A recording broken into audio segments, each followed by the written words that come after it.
మన శాస్త్రాలు అంటే ఉపనిషత్తులు ప్లస్ బ్రహ్మసూత్రాలు, భగవద్గీత. నిజం చెప్పాలంటే ఉపనిషత్తుల సారమే బ్రహ్మసూత్రాలు, భగవద్గీత కూడా. ఈ భగవద్గీతను మనకి తేలిగ్గా అర్థం కావడం కోసం మన వ్యాస మహాముని మనకి భారతంలో రాసినటువంటి ఒక లక్ష పద్యాల్లో నుంచి ఒక 700 శ్లోకాలు ఇవతలకు తీసి భగవద్గీత రాయడం జరిగింది. అల్టిమేట్ ఏంటి? భగవద్గీతను ప్రస్థానత్రయం అంటారంటే ఏంటి? మన జన్మ యొక్క పరమార్థం తెలుసుకొని పరమాత్మతత్వం వైపుగా మనం దృష్టి సారించే విధానాన్ని ప్రయాణం అంటారు. ఆ ప్రయాణం గురించి చెప్పిందే భగవద్గీత.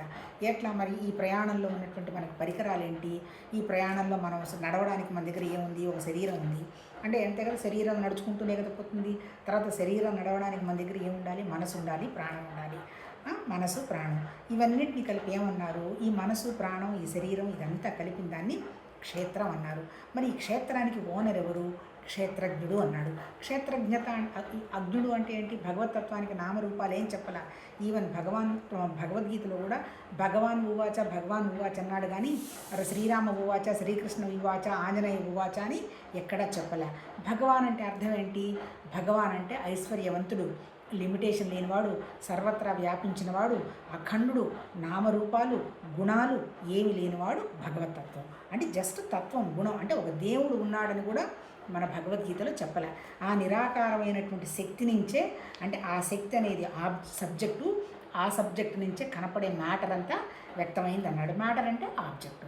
అంటే సబ్జెక్ట్ ఏమో నిరాకారమైనటువంటి శక్తి, ఆబ్జెక్ట్ ఏమో కనపడుతున్నటువంటి పరికరాలు. ఇప్పుడు మన విషయం కూడా అంతే. మన దగ్గర కనపడుతున్నది ఏంటి? నా శరీరం కనపడుతోంది అంతే కదా. ఈ శరీరానికి ఒక పేరు ఉంది. ఈ పేరు, శరీరం ఎక్కడి నుంచి వచ్చాయి? ఒక ఖాళీ లాంటి దాంట్లో నుంచి వచ్చాయి. ఆ ప్రాణం రావడంతో ఒక టైం ఫిక్స్ అయింది. ఆ ప్రాణానికి ఒక పేరు పెట్టారు, సోంసో అని అది కనపడుతుంది. కానీ దీనికి నిజమైన ఓనర్ ఎవరు? ఈ ఓనర్కి ఏమన్నా లోపల రూపం, నామం, గుణాలు ఏమన్నా ఉన్నాయా? లేదు. అందుకని అజ్ఞత అంటే ఏమన్నాడు? జ్ఞప్తి చేసుకోవటం అన్నాడు. నిజం చెప్పాలంటే జ్ఞాపకం అంటే ఏంటి? జ్ఞాపకం అంటే మళ్ళీ ఇంకా చెప్పాలంటే జ్ఞానం. అంటే ఇప్పుడు నా శరీరం ఉంది అని నేను రిఫరెన్స్ ఇవ్వగలుగుతున్నాను అంటే నేను ఎలా ఇవ్వగలుగుతున్నాను? లోపల ఉన్నటువంటి నా జ్ఞానం. ఈ జ్ఞానానికి ఏమైనా నామరూపాలు ఉన్నాయా? ఏమీ లేదు. అంటే అర్థం ఏంటి?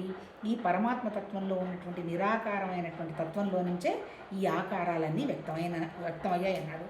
మరి మనం ఎట్లా నిరాకారమైన తత్వాన్ని కనుక్కోవాలంటే దానికే భగవద్గీతలో 3 రకాలుగా చెప్పాడు. ఏమని? సగుణ, సాకారం, సగుణ, నిరాకారం, నిర్గుణ, నిరాకారం. సగుణం అంటే ఏంటి? కనపడుతున్న ప్రతిదీ కూడా భగవతత్వమైన చెట్లు, పుట్లు, కట్టెలు అన్నీ పరమాత్మతత్వం కిందకు వస్తాయి. అది సగుణం. సగుణ సాకారం అంటే ఏంటి? నిరాకారమైంది ఏదో ఉందనేటువంటి విషయం గుర్తులో పెట్టుకొని ఎదురుగా ఉన్న వాటిని పూజ చేయడం. మూడోది ఏంటి? ఉన్నదంతా నిర్గుణ నిరాకారం అనేటువంటి ఏ